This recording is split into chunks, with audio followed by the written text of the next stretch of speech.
সকাল সবাইকে আমন্ত্রণ জানাচ্ছি মেরিল মিল্ক সোপ বা রাঙা সকাল অনুষ্ঠানে।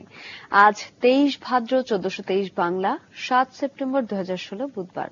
দর্শক, আজকের আবহাওয়া খুব সুন্দর এবং আজকের দিনটিও আপনাদের ভালো কাটবে সেই শুভকামনা জানাচ্ছি। এবং প্রতিদিনই আমরা একটা কথা বলি যে জীবনের প্ল্যানিং গুলো যদি একটু ছক করে নেওয়া যায়, প্রতিদিন কি কাজ থাকছে এবং সপ্তাহে কি কি কাজ করবেন, তাহলে কিন্তু কাজগুলো এগিয়ে যাওয়ার কথা। দর্শক, যারা এগিয়ে গেছেন সমাজে, তাদের নিয়ে আমাদের রাঙা সকালের আয়োজন। আজও রয়েছেন তেমন দুজন অতিথি, সঙ্গে থাকছে আমরা দুজন, আমি জীবন, কিবরিয়াও থাকছি। এবং আজকে রাঙা সকালের প্রথম ঘন্টায় আমাদের সঙ্গে আছেন ব্র্যান্ড এক্সপার্ট নাবিলা খোরশেদ। চলুন তাকে আমরা শুভ সকাল জানাই। শুভ সকাল। শুভ সকাল। ওকে, যেটা আমরা আপনাকে বলছি ব্র্যান্ড এক্সপার্ট, এই বিষয়টা আমাদের এখন কমার্শিয়াল ওয়ার্ল্ডে খুবই গুরুত্বপূর্ণ একটা বিষয়, কিন্তু অনেকেই কনসেপ্টটা সম্পর্কে ক্লিয়ার না। হ্যাঁ, যেটা হয়তো আমাদের আড্ডাতে পুরো বিষয়টা সম্পর্কে ক্লিয়ার হয়ে যাবে। তারপর আমরা সাধারণত যেটা করি শৈশব থেকে শুরু করি, কিন্তু আজকে একটু ব্যতিক্রম করতে চাই। ব্র্যান্ড এক্সপার্ট যদি খুব সাধারণ করে বোঝাই, তাহলে কি বলবো আমরা সাধারণ মানুষের জন্য? ব্র্যান্ড আসলে মার্কেটিং এর একটা branch. So marketing as a whole is being interested in people, মানে মানুষকে বোঝা এবং তার জন্য বেস্ট প্রোডাক্টটা তৈরি করে তার কাছে পৌঁছে নিয়ে যাওয়া। আর ব্র্যান্ডটা হচ্ছে ইজ দ্য কানেকশন। আমি যে প্রোডাক্টটা তৈরি করছি আর যে কনজিউমারটা, তাদের এই দুইটার মাঝখানে যে কানেকশন, এটাই আসলে আমার মনে হয় that is branding. There is a story behind every brand that connects with একটা কনজিউমারের সাথে। সো এটাকে আমি বলবো যে মানে ব্র্যান্ড স্ট্র্যাটেজি বা ব্র্যান্ডিং যেটা বলেন, এটা কি আসলে বোঝায়। ওকে, সো ব্র্যান্ডিং এর খুঁটিনাটি বিষয় সম্পর্কে যিনি এক্সপার্ট তিনি হচ্ছেন ব্র্যান্ড এক্সপার্ট, খুব সহজভাবে যদি বলতে পারেন। ওকে, আমরা এবার একটু শুনি। আপনার জন্ম হয়েছে ঢাকাতে এবং বেড়ে ওঠা সেখানেই মূলত। কোথায়, ঢাকার কোথায় জন্মগ্রহণ করেছেন? আমার জন্ম হয়েছে এলিফ্যান্ট রোডের বাসায়, মানে আমার মা বাবা এলিফ্যান্ট রোডে থাকতেন। আর মা বাবা মানে ঢাকায়, তারাও ঢাকায় জন্ম হয়েছেন। আমার জন্ম থেকে ঢাকাতে, আমি এলিফ্যান্ট রোডে জন্ম হয়েছে। বাবা কি করতেন? বাবা একটা ফার্মাসিউটিক্যাল কোম্পানিতে কাজ করতেন, এখন অবসরপ্রাপ্ত। মা শিক্ষকতা করতেন।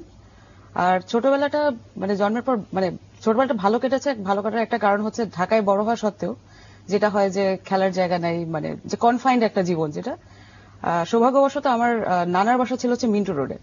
সো সেটা হচ্ছে একটা খোলামেলা মানে মফস্বল বা গ্রামে যে পরিবেশটা, ছোটাছুটি করা, সাইক্লিং করা, মানে সব সুযোগ সুবিধাই পেয়েছি। মানে শহরে থেকেও যে মানে সব করতে পারার সুযোগ, এটা আসলে মিন্টু রোডে থাকার বদলতে আসলে আমাদের হয়ে গেছিল। ওকে ওকে, ওই সময়টাতে প্ল্যান কি ছিল যে থাকে না নিজে থেকে প্ল্যান করা, অথবা কালচারালি জড়িত ছিলেন কিনা? বড় হয়ে ওঠাটা আসলে কেমন ছিল? আমি আসলে একদম মেয়েদের মতো ছিলাম না, মানে একদম টু বি অনেস্ট। সেটা কেমন ছিল? সেটা হচ্ছে আমি আসলে অনেক ভাইদের মাঝখানে বড় হয়েছি। মানে আমরা এক ভাই এক বোন। আর আবার কাজিন বলতে আমাদের ফ্যামিলিতে প্রচুর ছেলে আর কি। আমি ছেলে কাজিনদের সাথেই বড় হয়েছি। তো যেটা হতো যে ছোটবেলায় আমাকে যদি বলতো যে মেয়েদের খেলা হচ্ছে পুতুল খেলা বা হাড়ি পাতিল খেলা, আমি হচ্ছে কখনোই মিশতাম না আর কি। যেটা এটা আমার অ্যাকসেপ্টেবল না। আমার ফুটবল খেলতে হবে, ক্রিকেট খেলতে হবে, সাইক্লিং করতে হবে। কিন্তু কেন মনে হতো একটা শিশু বড় হচ্ছে, কেন ছেলে মেয়ের ভিতরে এই যে পার্থক্যটা, এটা আমার মনে হতো যে ওটা রিয়েল স্পোর্টস। হ্যাঁ, আচ্ছা। তো আর যেটা ঘরে বসে খেলা, ওটা আমার কাছে খেলা মনে হতো না। সো মানে ছোটবেলাটা একটা টমবয় যেটাকে বলে, ঠিক ওভাবে কেটেছে। আর যেহেতু ভাইদের মাঝখানে বড় হয়েছে, আমার আসলে কখনো মনেই হয়নি যে আমি আউটডোর খেলা বাদ দিয়ে যে ঘরে থাকবো, এটা আসলে আমার কখনো মনে হয়নি। আর তাছাড়া ফ্যামিলির একটা বড় ভূমিকা আছে, যেটা হচ্ছে ফ্যামিলিতে একমাত্র মেয়ে হলে এটা ভালো হতে পারে, খারাপও হতে পারে। কিন্তু আমার ক্ষেত্রে মোস্টলি পজিটিভই ছিল, কারণ মানে আই ওয়াজ ওভারলি প্যাম্পার্ড। যেটা হয় যে একমাত্র নাতনি বা একমাত্র ভাগ্নি, একমাত্র মেয়ে হলে যেটা হয়, আমি ওই প্যাম্পারিং 100% পেয়েছি। তো সেটার কারণে আসলে আমি যেটা করতে চেয়েছি কখনো বাধা পাইনি। আমার ফ্যামিলি যথেষ্ট লিবারাল, মানে যেটা আমি করতে চেয়েছি, যে আইডিয়াস বলেছি, সেটাতে আসলে কখনো তেমন একটা বাধা দেয়নি। এক ভাই এক বোন আপনারা? আপনি সবার বড় আর ছোট? আমি ছোট। আপনি ছোট। ওকে, দর্শক, আমরা একটু শুরুতেই জানিয়ে নিতে চাই যে কে রয়েছেন আমাদের সঙ্গে। মোটামুটি একটু হলো ধারণা পাচ্ছিলেন আপনারা। তারপরেও বলবো যে বছর ওয়ার্ল্ড ব্র্যান্ড কংগ্রেসের অঙ্গ সংগঠন সিএমও এশিয়ার জরিপে এশিয়ার সেরা 50 নারী নেত্রীর তালিকায় জায়গা করে নিয়েছেন নাবিলা খোরশেদ, যিনি আমাদের আজকের অতিথি। তিনি বাংলাদেশের প্রথম নারী যিনি এই অ্যাওয়ার্ড অর্জন করেছেন। কোন বয়সে কে কোন কাজটি করছেন, যে কাজের সঙ্গে সম্পৃক্ত রয়েছেন, সেই কাজের অর্থনৈতিক এবং নিয়োগদানের সক্ষমতা বিবেচনা করেই এই অ্যাওয়ার্ড দেওয়া হয়। একটি বেসরকারি বিশ্ববিদ্যালয় থেকে ব্যবসায় প্রশাসন বিভাগে স্নাতক সম্পন্ন করা নাবিলা খোরশেদ 10 বছর যাবৎ কাজ করছেন মার্কেট রিসার্চ অ্যান্ড ব্র্যান্ড ম্যানেজমেন্টে। বর্তমানে আন্তর্জাতিক অনলাইন পেমেন্ট সেবা ট্রান্সপে বাংলাদেশের কান্ট্রি ম্যানেজার হিসেবে দায়িত্ব পালন করছেন তিনি। বিশ্ববাজারে ট্রান্সপে বাংলাদেশের পরিচিতি এবং কদর বাড়াতে অগ্রণী ভূমিকা রয়েছে তার। আবারও ফিরছি তার কাছে। কাজের জায়গা নিয়ে আমরা একটু পরেই আসি, আমরা একটু স্কুল জীবন শুনি। কোথায় আপনার স্কুলিং শুরু হলো, একেবারে খুবই প্রিলিমিনারি পর্যায়ে। ওকে, আমার ফার্স্ট স্কুল ছিল YWC, এটা গ্রিন রোডে ছিল, এখনো বোধহয় আছে। এটা মিশনারি স্কুল আর কি, it's quite an old school. তারপরে আসলে মানে স্কুলিংটা আসলে আমার স্যুট করতো না আর কি, স্কুলে যেতে যেতাম না, এরকম একটা অবস্থা ছিল। তো শেষ লাস্ট স্কুলিং ছিল আমার হচ্ছে মাস্টার মাইন্ড স্কুলে। তো সেখানের পরে আমি এ লেভেল কমপ্লিট করে ইস্ট ওয়েস্ট ইউনিভার্সিটিতে ভর্তি হই। স্কুল জীবনটা আবার সবসময় তাড়াতাড়ি শেষ করার একটা ইয়ে ছিল, যে যত তাড়াতাড়ি শেষ করবো তত তাড়াতাড়ি ইউনিভার্সিটিতে পড়বো। তো সবসময় একটা তাড়ার মধ্যে ছিল আমার মনে হয় স্কুল জীবনটা। কেন মনে হতো, কাউকে দেখে মনে হতো যে তার মতো যদি আমি হতে পারি, সে বিশ্ববিদ্যালয়ে যাচ্ছে, আমিও বিশ্ববিদ্যালয়ে পড়তে চাই? একটা থাকে না যে এই স্টেজটা বোধহয় এটা বোধহয় পারফেক্ট স্টেজ না, আরেকটু বড় হলে বোধহয় আমি ডিসিশন মেকিং এ আমার ক্ষমতাটা আসবে, আমার ইন্ডিপেন্ডেন্স আসবে। সবসময় এটাই মনে হতো যে আরেকটু বড় হয়ে যাব। হ্যাঁ, এটা আসলে সবারই কিন্তু মনে হয় যে স্টেজে থাকে, মনে হয় যে এর পরের স্টেজটা বোধহয় আমার শ্রেষ্ঠ স্টেজটা হবে আর কি, স্পেশালি যখন গ্রোয়িং আপের একটা বয়স থাকে আর কি। তো আমার মধ্যে এটা তীব্র ছিল, সবসময় একটা ক্রাইসিস যে এখনই আমার মানে করে ফেলতে হবে আর কি, এই ইউনিভার্সিটিতে কবে উঠবো, ইউনিভার্সিটি শেষ করে জবে কবে যাব, সবসময় একটা তাড়া ছিল আমার মনে হয়। স্কুল জীবন যদি বলেন যে স্কুলে যেটা হচ্ছে, ইনিশিয়ালি আসলে যাওয়ার আগ্রহ খুবই কম ছিল, মানে স্কুলে খুব জোর করে নিয়ে যেতে হতো একটা সময়। কিন্তু পরে দেখা গেল যে আমি নিজেই খুব সিরিয়াস হয়ে গিয়েছিলাম, মানে পরে মিডল স্কুলের পরে, যেটা মানে প্রাইমারি সেকেন্ডারি মিডল স্কুলের পরে যেটা হয়, তো তখন হচ্ছে আমি নিজে আসলে সিরিয়াস হয়ে গিয়েছিলাম। কারণ যেটা হয় যে ইন্ডিপেন্ডেন্স দিলে, একটা মানুষকে যদি ইন্ডিপেন্ডেন্স দেওয়া হয় তাহলে সেই ইন্ডিপেন্ডেন্সটা আসলে ভ্যালু করতে শিখে। আমার বেলায় আমার মনে হয় সেটাই হয়েছিল, যে যেহেতু আমাকে এই ইন্ডিপেন্ডেন্সটা দেওয়া হয়েছে পরিবার থেকে, জি, যেহেতু আমার ডিসিশন মেকিং পাওয়ারটা দেওয়া হয়েছে, তো আমি এটা বেস্ট ইউটিলাইজ করা উচিত। সো এটা রেসপন্সিবল ইউজ অফ স্বাধীনতা যেটা বলবো। কিন্তু অনেকের ক্ষেত্রেই তো এই রিয়েলাইজেশনটা থাকে না, অনেক সময় যেটা হয় ইচ্ছে পাকাও হয়ে যায়। এবং সবকিছুর একটা ব্যালেন্স জরুরি। লাইক আমি কাউকে যদি ডোমিনেট করতে চাই, ডোমিনেট ঠিক বলা যায় না, বাচ্চাদের ভাবে ডোমিনেট করা উচিত না, কন্ট্রোল এবং ব্যালেন্স যেটাকে বলে, এটা খুবই জরুরি হয়। ঠিক আছে, আপনার ওই সময়টাতে কোনো এম ইন লাইফ তৈরি হলো কিনা, বড় হয়ে কি হবেন, বা বাবা মার কাছ থেকে কোনো কিছু পেলেন কিনা যে তোমাকে বড় হয়ে ডাক্তার হতে হবে বা ইঞ্জিনিয়ার হতে হবে, এই জাতীয় বিষয়গুলো নিয়ে আমরা কথা বলি ছোট্ট একটা বিরতির পর ফিরে এসে। দর্শক, একটু পরেই ফিরছি।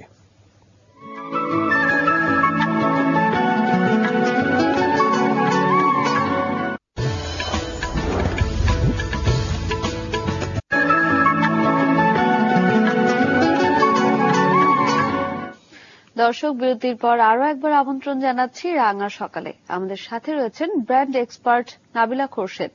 চলুন দর্শক, আমরা আবারও তার কাছে ফিরি। জি, যেটা কিবরিয়া জানতে চেয়েছিল আপনার কাছ থেকে, আমারও প্রশ্ন যে ছোটবেলায় যেহেতু আপনি বলছিলেন যে পরিবার থেকে একটা স্বাধীনতার বিষয় ছিল, স্বাধীন চেতা ছিলেন, নিজের ডিসিশন নিজেই নিতে পারতেন এবং পরিবার সেটা সমর্থনও করত, কি চেয়েছিলেন যে বড় হয়ে কি হবেন? আসলে যেটা হয় আর কি, যে ছোটবেলায় তো ইমাজিনেশনের কোনো শেষ নাই, মানে কল্পনার কোনো শেষ নাই, যে আজকে আমি এটা চাইলাম, আবার সামনের বছর চেঞ্জ হয়ে গেল যে কি চাবো, এরকম সবারই হয়ে থাকে, আমারও হয়েছে। কিন্তু আসলে আমরা এমন একটা জেনারেশন, যারা আমরা 80s বর্ন বাংলাদেশের জেনারেশন, তাদের মা বাবারা আসলে সায়েন্স পড়ুক, ইঞ্জিনিয়ার হোক, ডাক্তার হোক, ওইটার একটা প্রেশার ছিল মোটামুটি। মানে বিজনেস পড়াটা আসলে আনটিল উই স্টার্টেড তখনও অ্যাকসেপ্টেবল হয়নি আর কি।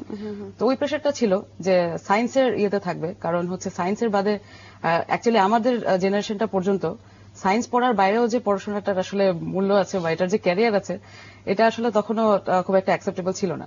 বাট এই প্রেশারটা আমার মনে হয় as soon as school over হয়ে গেল, তখন আসলে ওরকম প্রেশার ছিল না। তখন আসলে যেটা দেখা গেল যে যেটা আমি ভালো, যেটা আমি বুঝি ভালো, যেটা আমি আগ্রহী যে কাজটা করতে, সেটা আসলে করা উচিত। কারণ ইঞ্জিনিয়ারিং, একজন ইঞ্জিনিয়ার হতে পারে আসলে সম্মানজনক পেশা হতে পারে, কিন্তু আমি যদি সে কাজটা আগ্রহ বোধ না করি বা আমি যদি আসলে কাজটা না পারি, তাহলে কিন্তু আসলে পুরোটাই মিনিংলেস। যে শুধুমাত্র এটা সোসাইটিতে সম্মান আছে বা ফ্যামিলি চাচ্ছে, এই কারণে পড়ে কিন্তু আসলে বেশি দূর আগানো যায় না। কিন্তু আপনার ক্ষেত্রে যেটা হচ্ছে যে আপনি ও লেভেলে কমপ্লিট করেছেন, ইংলিশ মিডিয়াম স্কুলে পড়াশোনা করেছেন, সেক্ষেত্রে তো আপনার নিজেরও একটা ফিক্সড এইম থাকার কথা। 80s এর বাচ্চাদের ক্ষেত্রে এই বিষয়টাও তো অনেক বেশি নতুন আমরা বলবো, স্প্রেডের ক্ষেত্রে, বিশেষ ইংলিশ মিডিয়াম স্কুলে পড়াশোনা করার ক্ষেত্রে এই সুযোগটা আপনার ছিল। তো আপনার কোনো এমিল লাইফ কি ছিল সেই সময়টাতে? জি, শুরুতে আসলে মা বাবা যেটা বলে ওই এমিন লাইফটা আমরা ধারণ করি। তো স্কুল শেষ হওয়ার পরে আসলে স্কুলে যখন সাবজেক্ট চুজের সময় আসলো তখনই আসলে বিজনেস এবং ইকোনমিক্স এই সাবজেক্ট গুলো নিয়েছিলাম, কারণ এগুলোতে আগ্রহ বোধ করতাম এবং এই লাইনের কিছু করার ইচ্ছা ছিল। আচ্ছা, আসলে স্কুলে থাকতে আমরা শিওর থাকি না যে কি ক্যারিয়ারটা এমার্জ করবে পরে গিয়ে। ফর এক্সাম্পল 10 বছর আগে আমি জানতাম না এরকম একটা ইন্ডাস্ট্রি হতে পারে, যে এখন যে ইন্ডাস্ট্রিতে কাজ করছি, ফিনটেক বা মার্কেটিং কনসালটেন্সি, এগুলো যে হতে পারে। আমরা এমন একটা সময় বাস করছি আসলে 5 বছর পরেও যে কি প্রফেশন আসতে পারে, স্পেশালি মার্কেটিং বা টেকনোলজিক্যাল ফিল্ডে, এটা আসলে প্রেডিক্ট করা খুব কঠিন। সো স্কুল লাইফে আমরা যেটা দেখে আসছি, ইনফ্যাক্ট স্কুল লাইফে আমাদের ইন্টারনেট অ্যাক্সেস খুব লিমিটেড ছিল। স্কুল লাইফে সোশ্যাল নেটওয়ার্ক এগুলো ছিলই না, এগুলো আমরা ভাবতেই পারতাম না। So what my idea was to keep an open mind, যাতে যেটাই নতুন আসে বা যেটাই প্রযুক্তি আসুক ওটার সাথে কোপ আপ যাতে করতে পারি। আই থিঙ্ক দ্যাটস দ্য কি, মানে সারা স্কুল লাইফ থেকে এখন পর্যন্ত ওইটাই আসলে আমার বলবো কি, যেটা নতুন মানে কিছু সেই সময়টাতে আলটিমেটলি মাল্টিন্যাশনাল কোম্পানিতে জব করবেন বা ব্যবসা প্রশাসন নিয়ে পড়াশোনা করবেন এই ধরনের কোনো এম ছিল না? ছিল যে বিজনেস বা মার্কেটিং এই লাইনেই পড়বো, এটা নিয়ে আমার এম ছিল। বাট আই ওয়াজন্ট শিওর যে এক্স্যাক্টলি যে মার্কেট রিসার্চ বা ব্র্যান্ড কনসালটেন্সি এই ধরনেরও যে স্পেসিফিক প্রফেশন হবে এটা আসলে স্কুলে পড়তে বোঝা একটু কঠিনই বলা যায়। Right, right. পড়াশোনার বাইরে আর কি করতে পছন্দ করতেন? আমরা যতদূর জানি যে আপনি সাইক্লিং করতেন, টেনিস খেলতেন, ক্রিকেট খেলতেন এবং মহিলা ক্রীড়া কমপ্লেক্সে 2 বছর ক্রিকেটের উপর প্রশিক্ষণও নিয়েছেন। ওইদিকে কি কোনো ন্যাক ছিল যে লাইক যদি এদিকে না হয় তাহলে ক্যারিয়ার হয়ে যাব খেলোয়াড় বা অন্য কোনো কিছু এরকম? জি, খেলাধুলার প্রতি আসলে ছোটবেলা থেকেই ঝোঁক ছিল। যেটা বললাম, আমি বাঞ্চ অফ মেল কাজিনসদের সাথে আসলে বড় হয়েছি। সো আমার কাছে এটা একটা রোল মডেলের মতো, যে চারিদিকে সবাই খেলছে, নিশ্চয়ই এটা খুবই এটাই আসলে করা উচিত আর কি, এটা অ্যাডভেঞ্চারাস একটা কাজ, সেটার প্রতি ন্যাক ছিল। কিন্তু ক্যারিয়ার ঠিক গড়া যে মানে ট্রেডিশনাল প্রফেশনে না আসলে যে স্পোর্টস পার্সন হব এরকম আসলে ঠিক মতো কনসিডার ওরকম করা হয়নি। তবে আমি প্রশিক্ষণ যখন নিচ্ছিলাম, that was the first time যখন বাংলাদেশে ন্যাশনাল ক্রিকেট টিমের স্কোয়াড তৈরি হচ্ছিল। সো তখন আসলে খুব এক্সাইটেড ছিলাম, this is the first time যে মেয়েরা সুযোগ পাচ্ছে খেলার। কিন্তু যেটা হয় যে পড়াশোনার চাপ, যখন হায়ার স্কুল, যখন 8-9 যখন উঠে গেলাম, তখন আসলে পড়াশোনার চাপ আর ট্রেডিশনাল ক্যারিয়ার গড়ার বা ট্রেডিশনাল পড়াশোনা শেষ করারও একটা প্রেশার ছিল, আর অনেক ডিমান্ডিং ছিল, মানে অনেক ইয়েতে যেতে হতো, মানে প্র্যাকটিসে যেতে হতো, ইনজুরি থাকতো, তো এটা নিয়ে আসলে পড়াশোনায় খুব হ্যাম্পার হয়ে যেত। আচ্ছা, যতটুকু আপনার সম্পর্কে জেনেছি, আপনি ইস্ট ওয়েস্ট ইউনিভার্সিটি থেকে পড়াশোনা করেছেন এবং কর্মজীবনে ঢুকে গেছেন পড়াশোনায় থাকাকালীন সময়ে। এসব বিষয় নিয়ে শুনবো, তবে ছোট্ট একটা বিরতির সময় হয়ে গেছে, বিরতি নিয়ে ফিরব। দর্শক, আশা করছি আমাদের সাথেই থাকবেন।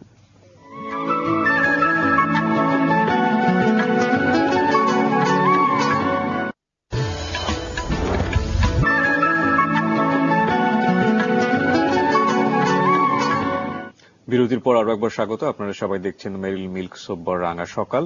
আমাদের সঙ্গে আজকে প্রথম ঘন্টায় অতিথি হয়ে আছেন ব্র্যান্ড এক্সপার্ট নাবিলা খোরশেদ। তার কাছে আমরা আবারও ফিরছি। আমরা যে গল্পে ছিলাম, ক্যারিয়ার কি হবে সেটা নিয়ে মোটামুটি কোনো কিছু ফিক্স না থাকলেও মোটামুটি ব্যবসা বা এদিকে আসবেন এরকম একটা চিন্তা ভাবনা ছিল। শুরু হলো কি দিয়ে ক্যারিয়ার? অ্যাকচুয়ালি আমি ফার্স্ট জব করি হচ্ছে এ লেভেলের পরে। আমার এই লেভেলটা খুব তাড়াতাড়ি শেষ হয়ে যায়, আই ওয়াজ অনলি 17 যখন শেষ হয়, যেহেতু বললাম যে একটা তাড়া ছিল। সো আমি স্টুডেন্ট কাউন্সিলিং করতাম, ফার্স্ট জব, এটা পার্ট টাইম জব ছিল। আর তারপরে গ্রাজুয়েশনের পরে ফার্স্ট জব করি হচ্ছে নিলসেনে, এসি নিলসেন, এটা একটা আন্তর্জাতিক মার্কেট রিসার্চ কোম্পানি। তো এখানে কেটেছে 3.5 বছর। একটু ধারাবাহিক ভাবে আমরা শুনি, স্টুডেন্ট কাউন্সিলিং কি করতেন আসলে, কাজটা কি ছিল? এখানে হচ্ছে যে একটা নতুন এডুকেশন সিস্টেম তখন লঞ্চ হয়েছিল, সেটার নাম হচ্ছে জিডি। জিডিটা হচ্ছে আমেরিকান একটা স্টাইল, এটা হচ্ছে যারা ড্রপ আউট হয়ে গেছে পড়াশোনা থেকে তাদেরকে আবার পড়াশোনায় ফিরিয়ে আনে আরেকটা একটু ইন্টিগ্রেটেড একটা কোর্স আর কি, যে এ লেভেলটা পড়া হয়তো কারোর জন্য কঠিন বা ইন্টারমিডিয়েট পাস করা হয়তো একটা ড্রপ আউটের পরে পড়া যায় না। তো সেক্ষেত্রে আর কি কাউন্সিলিং করা, যে পড়াশোনায় আবার ফেরত আসতে পারে, প্যারেন্টসদের কাউন্সিলিং করা বা স্টুডেন্ট যারা পড়াশোনা থেকে বিচ্ছিন্ন তাদেরকে একটু কাউন্সিলিং করা। সো ওটা ছিল আমার ফার্স্ট, বাট ওটা পার্ট টাইম জব ছিল।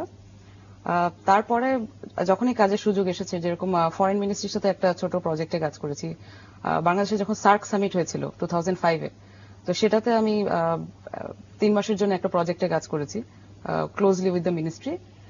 আর তারপরে এশিয়াটিক অ্যাডভার্টাইজিং এজেন্সি যে মার্কেট রিসার্চ উইং, সেটাতে আমি স্টুডেন্ট থাকা অবস্থাতেই জয়েন করেছিলাম 2005 সালে। ওকে। তো সেখানে কেটেছে এক বছরের একটু বেশি। আর এরপরে একবারে ফুল গ্রাজুয়েশনের পরে ফুল টাইম জবে জয়েন করেছি এসি নিলসনে। ওকে, ওখানে কিসে জয়েন করলেন আপনি? ওখানে আমি ক্লায়েন্ট সার্ভিসিং ডিপার্টমেন্টে জয়েন করেছি। সো এটা মূলত মার্কেট রিসার্চ কোম্পানি যেটা বললাম।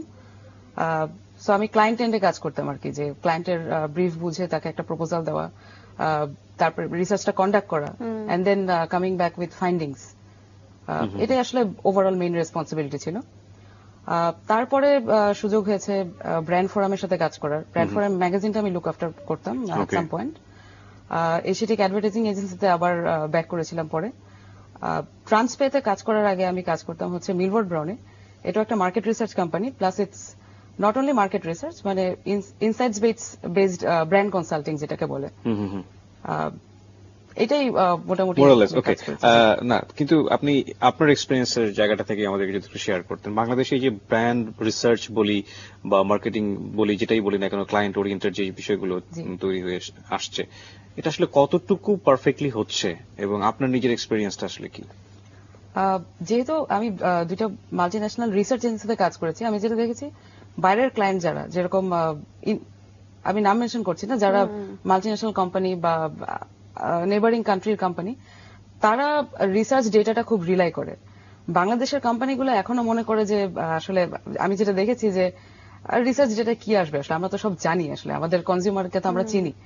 সো বাইরের কোম্পানির এই রিসার্চের উপরে রিলায়েবিলিটি, মানে রিসার্চের উপরে ভরসাটা অনেক বেশি। এটা ফেইলিওর কি আপনাদের, মানে রিসার্চ যারা করে তাদের নাকি কোম্পানির? কিছুটা লোকাল কোম্পানিতে কিছুটা বাজেট কনসিয়াস হয়, আসলে এটা বলা ঠিক না, বাট কিছুটা বাজেট কনসিয়াস হয়। প্লাস একটা ট্রেডিশনাল যেভাবে বিজনেস হয়ে আসছে আর কি, বাংলাদেশের জন্য আসলে ইনসাইট গ্যাদার করা, রিসার্চটাকে তারা মনে করে যে ওয়েস্ট অফ। এটা কিন্তু পারসেপশনের সাথে মিলে না কেন? কারণ কোম্পানি যারা চালাচ্ছে তাদের তো নিজস্ব একটা পারসেপশন থাকেই, এবং তারা ক্লায়েন্টের সাথে ডিল করছে অলওয়েজ।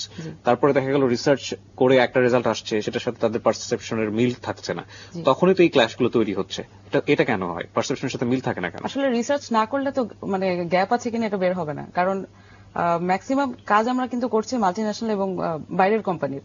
লোকাল ক্লায়েন্ট কিন্তু খুব কমই থাকে, মানে বড় রিসার্চ এজেন্সিতে যদি আপনি দেখেন, মানে মেজরিটি অফ দ্য রেভিনিউ বা কাজ হয় কিন্তু মাল্টি ন্যাশনাল ব্র্যান্ডের জন্যই। আমরা যে বড় ব্র্যান্ডগুলো দেখি, তাদের প্রত্যেকটা ডেটা, মানে প্রত্যেকটা অ্যাডভার্টাইজিং এ কি মেসেজ যাবে বা একটা নয়েজ যাবে একটা অ্যাডভার্টাইজিং এ, একভাবে তাকাবে, এবং এটাও কিন্তু well thought of, well research. বাংলাদেশে এটা হচ্ছে না তা না, এখন কিছু progressive FMCG fast moving consumer goods company আছে যারা এগুলো অ্যাডপ্ট করছে, এবং এটার রিফ্লেকশন কিন্তু দেখা যায়। আপনি যদি অ্যাডভার্টাইজিং এর কোয়ালিটি, অ্যাডভার্টাইজিং এ যা দেখায় 15 বছর আগের অ্যাডও দেখেন আর এখন দেখেন, এখন কিন্তু প্রচুর কাস্টমার ইনসাইট নিয়ে করে। কিন্তু ছোট ছোট কোম্পানিগুলো কেন আগ্রহী হচ্ছে না? শুধু কি টাকার কথা ভেবে?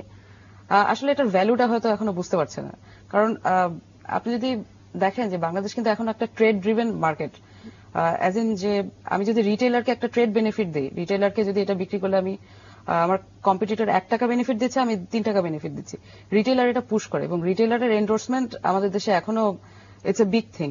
তো যেহেতু একটা ট্রেড ড্রিভেন মার্কেট, তো সেখানে অনেকে হয়তো ইনসাইটটা বা কনজিউমার পার্সপেক্টিভটাকে হয়তো এতটা অ্যাকাউন্টে নেয় না। সেটা একটা জিনিস। ছোট ব্র্যান্ডের ক্ষেত্রে এটা অনেকটা ট্রু, যেটা ট্রেড ইনসেন্টিভ দিয়েই আসলে অনেক দূর এগোচ্ছে, কিন্তু সেক্ষেত্রে আমি বলবো ওটা ব্র্যান্ড তৈরি হচ্ছে না, ওটা হচ্ছে একটা পুশ সেলিং হচ্ছে। এটা কিন্তু পুল না যে কনজিউমারের মনে আছে আমি কি ব্র্যান্ডটা কনজিউম করছি, বা আমি গিয়ে সেকেন্ড টাইম আবার ওটা নাও চেতে পারি, এরপরে হয়তো আরেকজন অন্য একটা ট্রেড ইনসেন্টিভ দিয়েছে রিটেইলারকে। সো সেক্ষেত্রে ব্র্যান্ডটা তৈরি হচ্ছে না। ব্র্যান্ড তৈরি করতে হলে কাস্টমারের ইনসাইট অবশ্যই লাগবে, কারণ it's for the customer, and কাস্টমারের সাথে কানেকশন বিল্ড করতে চাইলে তাকে অবশ্যই চিনতে হবে।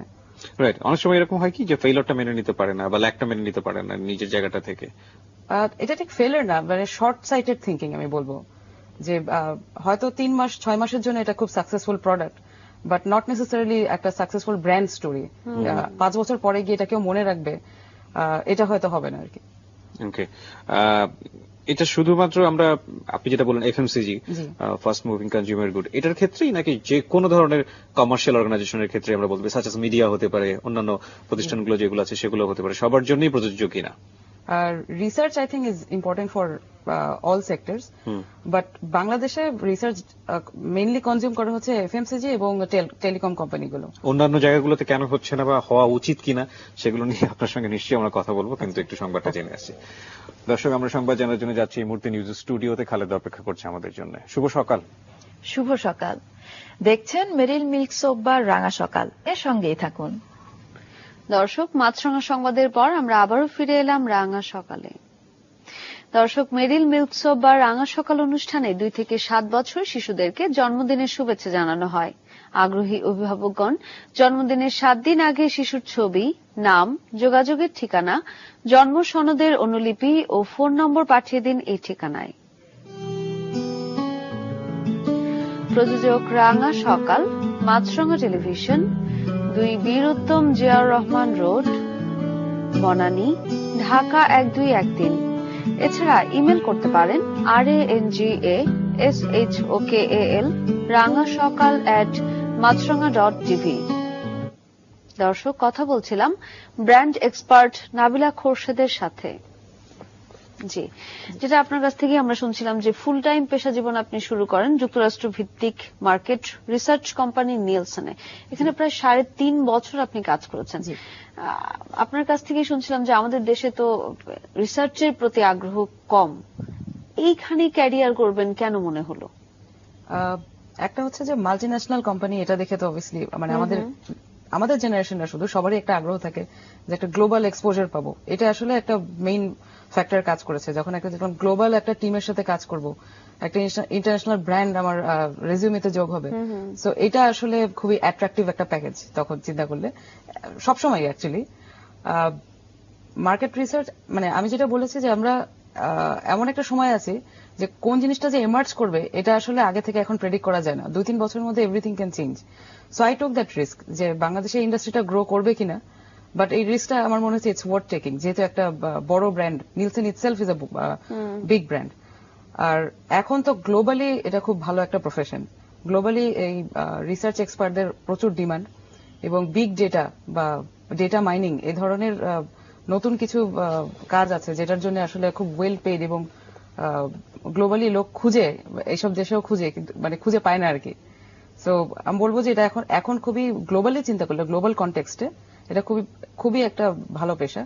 বাংলাদেশেও ইনশাল্লাহ এটা গ্রো করবে, কারণ হচ্ছে গ্লোবালি যদি একটা কিছু গ্রো করে, এটা অবভিয়াসলি এমার্জিং মার্কেটগুলো হয়তো একটু দেরিতে অ্যাডপ্ট করে, বাট আলটিমেটলি এটা আসতে বাধ্য। আর বাংলাদেশের এত কনজিউমার, মানে আমাদের দেশের যে পপুলেশন, মানে এখানে আসলে রিসার্চ করা অনেকগুলো segment, it's a very interesting market. এখানে সেগমেন্ট গুলোকে বোঝা আর এভরিথিং, এই নিডটা এমার্জ করবেই, আজ হোক 2 বছর পরে হোক, এটা এমার্জ করবে, ইভেনচুয়ালি সবাই অ্যাডপ্ট করবে। এটা ভ্যালুটা কতটুকু দিচ্ছে? লাইক কোন একটা রিসার্চ করে কোন একটা ডেটা পাওয়া গেল, যে ডেটাটা আলটিমেটলি কোম্পানি প্রোফাইলটাকে এনরিচ করার জন্য অনেক সময় অনেক ইউজ করতে চায় মার্কেটে, সেটাকে কতটুকু ভ্যালু দেওয়া হয়?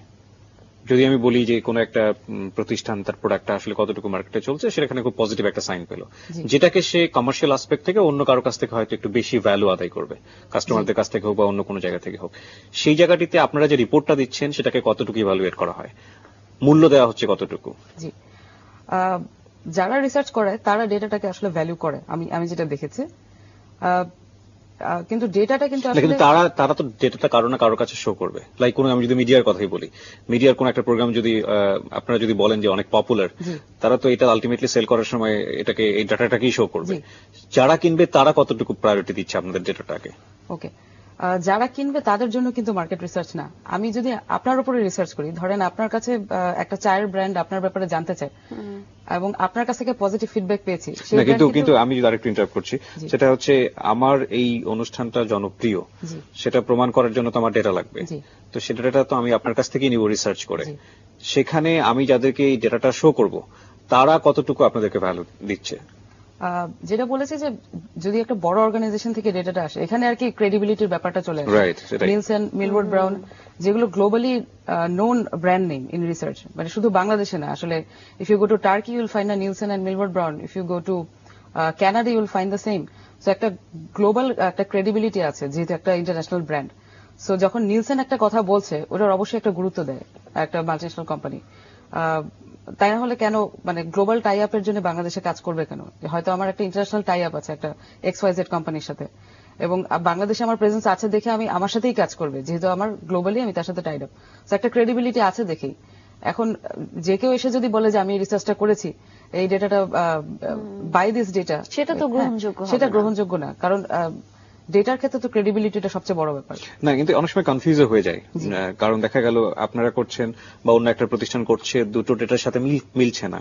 অনেক সময় দেখা যায় যে ডিফারেন্সটা অনেক বেশি হয়ে যায়, সেক্ষেত্রে তো যারা কাস্টমার থাকে তারা তো কনফিউজ হবেই। আচ্ছা, তো এখানে যেটা হতে পারে যে মেথোডোলজি ডিফারেন্ট হতে পারে, বা টাইম অফ যখন আমি রিসার্চটা কন্ডাক্ট করেছি ওটা ডিফারেন্ট হতে পারে। সো এক্সটার্নাল কিছু ফ্যাক্টরিং যদি আমরা করি তাহলে হয়তো আমরা এক্সপ্লেন করতে পারবো যে ডিফারেন্সটা কেন হয়েছে।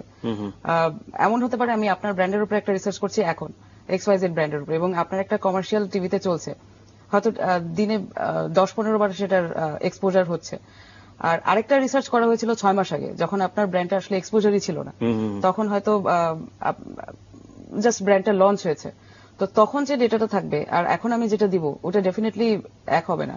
তারপরে আরেকটা হতে পারে যে পারিপার্শ্বিক পরিস্থিতি, যেটা হচ্ছে ব্র্যান্ডের সাথে রিলেটেড না, দেশের স্টেবিলিটি, এমনি ওভারঅল যদি মানুষ একটা পজিটিভ অবস্থা দিয়ে যায়, ফর এক্সাম্পল একটা ঈদের সময় মানুষের একটা খুশির আমেজ থাকে, তখন রেসপন্স একরকম আসতে পারে।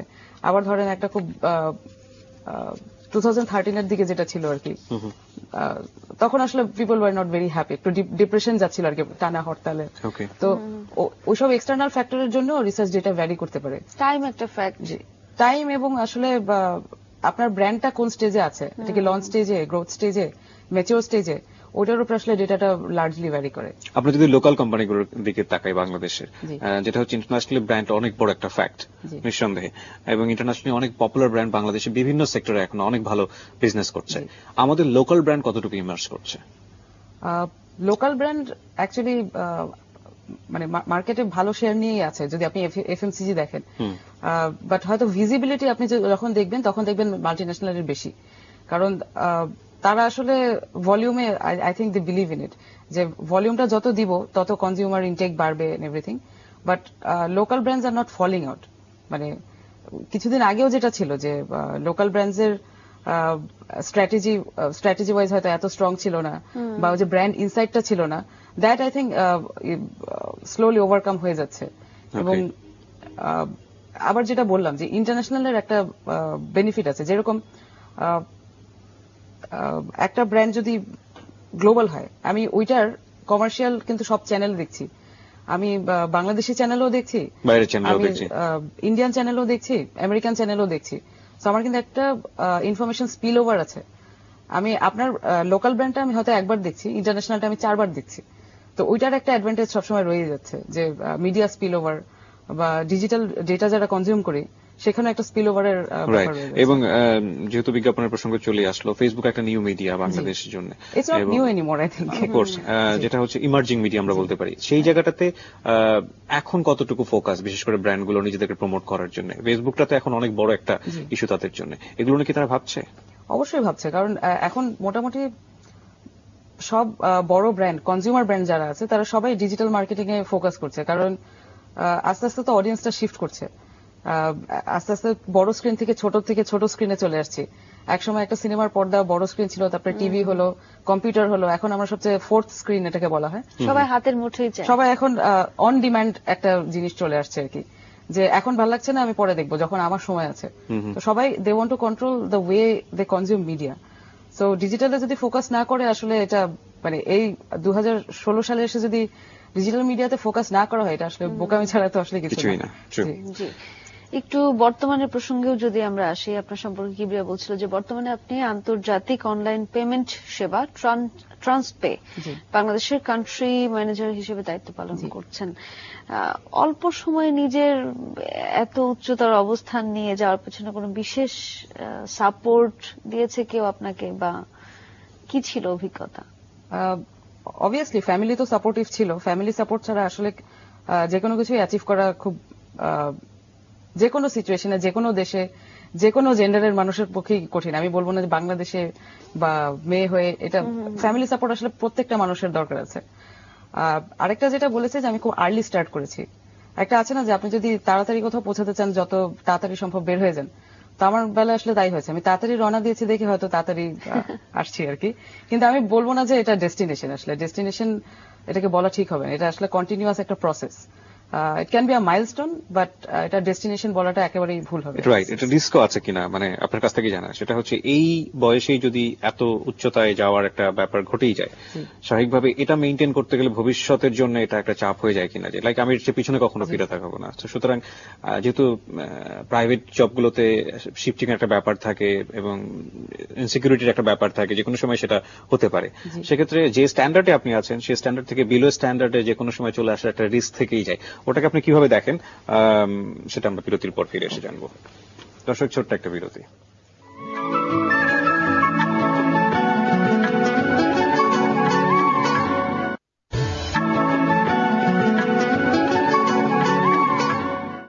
দর্শক, এতক্ষণ সঙ্গে থাকার জন্য ধন্যবাদ। জিওন এবং কিবরিয়া রয়েছে আপনাদের সাথে, এবং আমাদের সাথে রয়েছেন ব্র্যান্ড এক্সপার্ট নাবিলা খোরশেদ। চলুন দর্শক, আমরা তার কাছে ফিরি। জি, এবার একটু পুরস্কার প্রসঙ্গে আসতে চাই। এবছর ওয়ার্ল্ড কংগ্রেসের অঙ্গ সংগঠন সিএমও এশিয়ার জরিপে আপনি সেরা 50 জন নারী নেত্রীর তালিকায় জায়গা করে নিয়েছেন। দেশের প্রথম নারী হিসেবে এমন একটি অর্জনকে আপনি কিভাবে দেখছেন? অবশ্যই ধন্যবাদ জানাই সিএমও এশিয়াকে আমাকে লিডার কনসিডার করার জন্য। যদিও আমার মনে হয় যে আমার জার্নিটা আসলে সবে শুরু হয়েছে, আসলে there's still a long way to go. তবে এটাকে আমি একটা পজিটিভ সাইন হিসাবে দেখতে চাই যে প্রবলি আমি একটা ভালো, মানে I am probably on the right track, এজন্য এটা হয়েছে। বাট আমি এটা একদমই বলতে চাই না যে, একদমই ভাবতে পারছি না যে এটা আসলে ডেস্টিনেশন হতে পারে। ইটস প্রবলি দ্য বিগিনিং, এবং এটা আমার জন্য মনে হয় this probably the right sign যে এই ট্র্যাকটাতেই আমার যাওয়া উচিত। জি, একটু যদি শুনি যে কিসের জরিপে আপনি পেলেন, মানে কোন এটা কাজের ঠিক জন্য জরিপ পেলেন? না, এটা যেটা ওরা করেছে বা তারা রিসার্চ করেছে এশিয়ার মধ্যে কারা গত এক বছরে কি অবদান, গত এক বছরে এটা হতে পারে কোন বয়সে কে কোন পজিশনে পৌঁছেছে, প্লাস হতে পারে যে সেই মার্কেটে সে এই ব্র্যান্ডটা বা এই কোম্পানিটা এক্সপানশনে তার কন্ট্রিবিউশনটা কি, এবং কাজটা কতটা ইনোভেটিভ, যেরকম ট্রেডিশনাল বিজনেস নাকি কোনো টেক এনেবল বিজনেস, এইসব ব্যাপারগুলো তারা বিবেচনায় নিয়েছে। এবং এটা সম্পূর্ণ তাদের রিসার্চ টিম তারা চেক করে তারাই ডিসিশন নিয়েছে। এটা এমন না যে অ্যাপ্লাই করা বা শর্ট লিস্টিং এরকম কিছু ছিল না। সো আমি যখন প্রথমে জানিয়েছে আমি অবভিয়াসলি আমি খুবই সারপ্রাইজ ছিলাম। তারপরে অবভিয়াসলি এটা আমি একটা ভালো সাইন হিসাবে নিচ্ছি, এটা অবশ্যই একটা বড় সম্মান। এবং বাংলাদেশ থেকে আর কেউ আগে অ্যাওয়ার্ড পায়নি এটা আমি বলবো যে, মানে অ্যাওয়ার্ড জরিপে পায়নি বা রিসার্চ করে আসেনি এমন কিছু না। বাট হয়তো আমি যেটা বলবো যে সোশ্যাল প্রোফাইল বা নিজেকে ব্র্যান্ডিং করা, পার্সোনাল ব্র্যান্ডিং এর যে ব্যাপারটা আছে, ওইটা আমার মনে হয় যথাযথ হয়নি আগে। কারণ এটা কখনোই হতে পারে না যে বাংলাদেশ থেকে এত লিডার আছে, এত ওমেন লিডার আছে, এর আগে কখনো যে কেউ পাওয়ার মতো হয়নি, এটা আমি বিশ্বাস করতে চাই না। এটা আমার মনে হয় একটা পার্সোনাল ব্র্যান্ডিং এর ব্যাপার আছে যেটা হওয়া উচিত আর কি। Personal branding is very very important topic. আমরা যখন চলে এসেছি, আপনি এটাকে মানে কিভাবে এক্সপ্লেইন করতে চান? পার্সোনাল ব্র্যান্ডিংটা আসলে কিভাবে হওয়া উচিত বা কি করা উচিত? ইনফ্যাক্ট একটু আগে যেটা বলছিলাম আমাদের ফোর্থ স্ক্রিনের ব্যাপারটা, যে উই আর অলওয়েজ মোবাইলে, আমরা অলওয়েজ অন। তো এখন কিন্তু নিউমেরাস মিডিয়াতে আমরা অ্যাক্টিভ, লিঙ্কডইন, ফেসবুক, পিন্টারেস্ট, অনেক জায়গায়। সো এই প্রোফাইলগুলো যদি আমরা ক্যাজুয়ালি নেই, বাট এগুলো কিন্তু অনেক ইম্প্যাক্ট ফেলে। আমি এগুলোতে কি লিখছি, আমি কি টাইটেল লিখছি, কিভাবে আমি নিজেকে প্রেজেন্ট করছি। রাইট, ফিজিক্যালি তো আসলে I can't be present all over the world. So virtually যেহেতু এখন আমাকে নিজেকে প্রেজেন্ট করার সুযোগ আছে, সেটা needs to be perfect. Actually ওইটাতে 99% থাকার কোনো সুযোগ নেই, আর ওইটা কনসিস্টেন্ট হওয়া উচিত। আমি এক একটা চ্যানেলে আমি এক এক রকম ইনফরমেশন দিলাম, এবং যেটা আমি লিখছি ওইটা I am not living up to it, এটার আসলে এখন একদম সুযোগ নেই। সো পার্সোনাল ব্র্যান্ডিং এ এই মিডিয়াগুলো প্রচুর কাজ করে, এবং পার্সোনাল লেভেলে কমিউনিকেশন হলে যেগুলো আমি আগে মেনশন করেছি, এটা কনসিস্টেন্সি রাখাটা আই থিঙ্ক আসলে যে কোনো, মানে আমি যদি একটা কনজিউমার ব্র্যান্ডও বলি, সেখানে যেরকম কনসিস্টেন্সি ইম্পর্টেন্ট, পার্সোনাল ব্র্যান্ডে একটা মানুষেরও ওইরকম branding A consistency important I think. Okay, future প্ল্যানের দিকে একটু যাই। ভবিষ্যতে কি পরিকল্পনা করছেন? Short term, long term? G, personal or professional? দুটোই হতে পারে, দুটো মিলিয়ে। ওকে, সো প্রফেশনালি আমি যেটা ট্রান্সপেতে কাজ করছি এখন, ট্রান্সপে এখনো বাংলাদেশের জন্য বা গ্লোবালিও financial technology still emerging technology. তো বাংলাদেশে আমরা যেটা করি আমি একটু সংক্ষেপে বলি। জি। আমরা মূলত আসলে e commerce payments, travel payment যেরকম হোটেল এয়ারলাইন বুকিং, আর হচ্ছে ক্রাউড সোর্সিং পেমেন্ট, যারা ফ্রিল্যান্সিং মার্কেট প্লেসে কাজ করে তাদের টাকাটা পৌঁছে দেওয়া। সো এই ধরনের প্ল্যাটফর্মগুলোতে কাজ করি। সো বাংলাদেশের জন্য আমাদের মূল টার্গেট অডিয়েন্স হচ্ছে ফ্রিল্যান্সার বা স্টার্ট আপ যাদের বাইরে ক্লায়েন্ট আছে। সো আমরা এই কমিউনিটিটাকে এনেবল করতে চাই, কারণ পেমেন্টটা তো একটা হিউজ হ্যাসেল, অনেক বছর ধরেই ছিল আর কি। সো আমরা এমন করতে চাই, মানে এই কোম্পানিতে থেকে আমি যেটা করতে চাই যে payment should be the last thing, যে পেমেন্ট নিয়ে আমি চিন্তাই করবো না, আমি আমার কাজের যারা ফ্রিল্যান্সার তারা যেন কাজের দিকেই মনোযোগ দেয়, স্কিল ডেভেলপমেন্টে মনোযোগ দেয়, পেমেন্ট নিয়ে যেন ভাবতেই না হয় আর কি, এরকম একটা পর্যায়ে যেন চলে আসে। এটা আমার প্রফেশনাল ট্রান্সপে নিয়ে লক্ষ্য। আর যদি পার্সোনাল বলেন, আমার পার্সোনাল এজেন্ডা অলওয়েজ হচ্ছে টু সি দ্য ওয়ার্ল্ড আর কি, সময় পেলেই ঘুরে বেড়ানো, দেশ বিদেশ যাওয়া। তো আমি যেটা বলছিলাম যে ট্রাভেলিং যদিও সবাই করে এখন একটা ট্রেন্ড আছে, বাট একটা ওমেন ট্রাভেল নেটওয়ার্ক আমার তৈরি করার ইচ্ছা আছে বাংলাদেশের ফিমেল প্রফেশনালদের জন্য, হ্যাঁ, যাতে তারা গ্যাং আপ করে একসাথে কোথাও যেতে পারে, অ্যাডভেঞ্চার করতে পারে আর কি। তো এটা আমার একটা ইচ্ছা আছে, কারণ আমি অনেক সময় দেখি যে মেয়েদের যেটা হয় যে অনেক কিছু করতে চায়, কোম্পানি পায় না, সো এই কারণে অনেক কিছু এক্সপ্লোর করা হয় না আর কি। জি, মেয়েদের কথা যেহেতু চলে আসলো, আমরা একটু শুনি। 10 বছর যাবত market research and brand management আপনি কাজ করছেন, মেয়েরা কতটা এগিয়ে আছে এই ক্ষেত্রে? এই প্রফেশনে অনেক মেয়ে কাজ করছে, এবং ব্র্যান্ড মার্কেট রিসার্চ ব্র্যান্ডিং গ্লোবালিও মানে মেয়েরাই কিন্তু লিড করছে অ্যাকচুয়ালি এই প্রফেশনটাতে। সো বাংলাদেশে যেহেতু বিজনেস গ্রাজুয়েট এখন প্রচুর ফিমেল আছে, এবং বিজনেস গ্রাজুয়েটরাই আসলে এই প্রফেশনটায় আসে, so it's a good proportion, মানে কম্পেয়ার টু টেকনিক্যাল সাবজেক্টস এখানে রেশিওটা it's very healthy, male female রেশিওটা। ওকে, ইয়াং লিডার আপনি, যেটা আপনাকে অ্যাওয়ার্ডও রিকগনাইজ করছে। এবং আমরা যদি বলি যে বাংলাদেশের ইয়াংরা বিভিন্ন সেক্টরে, ইনফ্যাক্ট আপনি আপনার নিজের কথাই বলতে পারেন যে কতটুকু ফ্যাসিলিটি পাচ্ছে অ্যাজ এ ফিমেল হিসেবে, কোন ধরনের কোনো অবস্টাকল ফেস করতে হয় কিনা। আমরা যদি 80s এর আগে যাই, সেখানে একটা উইমেন পার্সপেক্টিভ থেকে তার যে গ্রোথ, বিভিন্নভাবে সোশ্যাল যে গ্রোথ, সেখানে অনেক ধরনের অবস্টাকল ফেস করতে হতো। আমরা 80s এর জেনারেশন, সুতরাং আমরা কতটুকু ফেস করছি আপনি আপনার নিজের এক্সপিরিয়েন্সই যদি বলেন।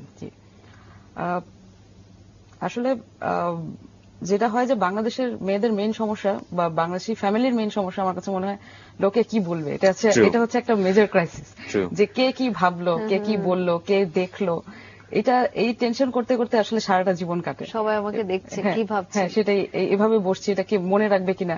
তো এই লোকে কি বললোটা একেবারেই মানে আসলে ইগনোর করতে হবে তা না, তবে আমি যদি সারা জীবন এভাবেই চিন্তা করি যে অন্য কেউ কি ভাবলো, তাহলে আসলে কিছু সম্ভব না। কারণ নানান লোকের নানান পার্সপেক্টিভ থাকতেই পারে আমার ব্যাপারে, আমি কিভাবে বসবো, আমি কিভাবে খাবো, এটা নিয়ে এক একজনের এক এক অপিনিয়ন থাকতেই পারে।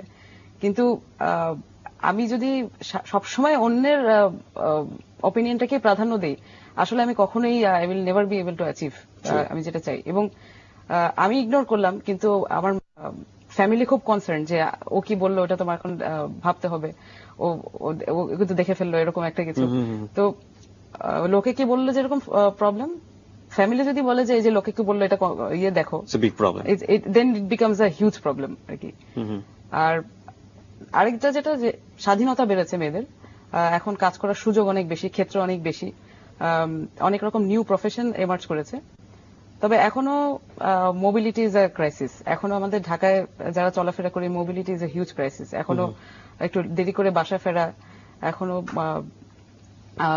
মানে ট্রাফিক, মানে অনেক রকম ইনফ্রাস্ট্রাকচারাল ক্রাইসিস এখনো রয়ে গেছে। সেটার পিছনে বোধহয় কিছু কিছু লজিকও থাকে। বাবা মা বেশি টেনশন করেন, একটা ছেলে বাইরে থাকলে অতটা টেনশন করেন না, কিন্তু একটা মেয়ে বাইরে থাকলে টেনশন করেন। সেটার জন্য আমাদের সামাজিক অবস্থা অনেকখানি দায়ী, এবং পরিস্থিতি অনেকখানি দায়ী। তবে এটা ঠিক যে এই যে মানসিকতার জায়গাটা, এটা পরিবর্তন করতে বোধহয় অনেক সময়ও লাগবে, তবে খুব দ্রুত চেঞ্জ হচ্ছে আমরা বলতে পারি। জি, দ্রুত অবশ্যই চেঞ্জ হচ্ছে, কারণ আপনি 10-20 বছর আগে আপনি দেখবেন না যে একটা হাউস হোল্ডে দুইজনই কাজ করছে, দুইজনই আর্ন করছে, 20 বছর আগেও দেখা যেত না। তবে যে চেঞ্জটা আসা বাকি আছে আমার মনে হয় যে দুইজন এখন আর্ন করছে, কিন্তু হয়তো টেবিলে খাবার আছে নাকি এটা এনশিওর করার রেসপন্সিবিলিটি একজনেরই, হয়তো পরে গিয়ে এই রেসপন্সিবিলিটিটাও শেয়ার হয়ে যাবে আর কি। True. সো প্রত্যেকটা সোসাইটিতে একটা ট্রানজিশন জেনারেশন থাকে আমার মনে হয়।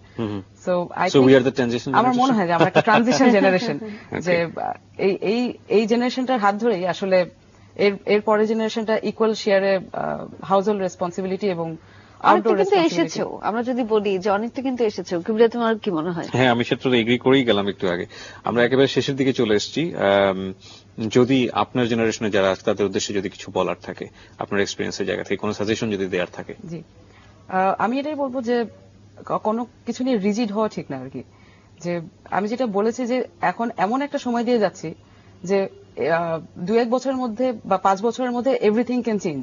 True. আমি আজকে যে এইমটা ঠিক করেছি 5 বছরের মধ্যে এমন একটা টেকনোলজি আসতে পারে, এমন একটা নতুন ট্রেন্ড আসতে পারে যেটাতে আমার পুরো মাইন্ডসেট বা the way I will grow my career might change. So my suggestion is যে কিপ অ্যান ওপেন মাইন্ড, যেটা আসবে ওটা অ্যাডপ্ট করার একটা মানসিকতা, চেঞ্জ অ্যাডপ্ট করার মানসিকতাটা সবচেয়ে জরুরি। নিশ্চয়ই, কারণ আপনি যে কথাটা বললেন, কারণ এটা যদি না করি তাহলে এগোনো সম্ভব হবে না। জি। আপনাকে অসংখ্য ধন্যবাদ আজকে রাঙা সকালকে অনেকটা সময় দেওয়ার থ্যাংক ইউ জন্য। So much.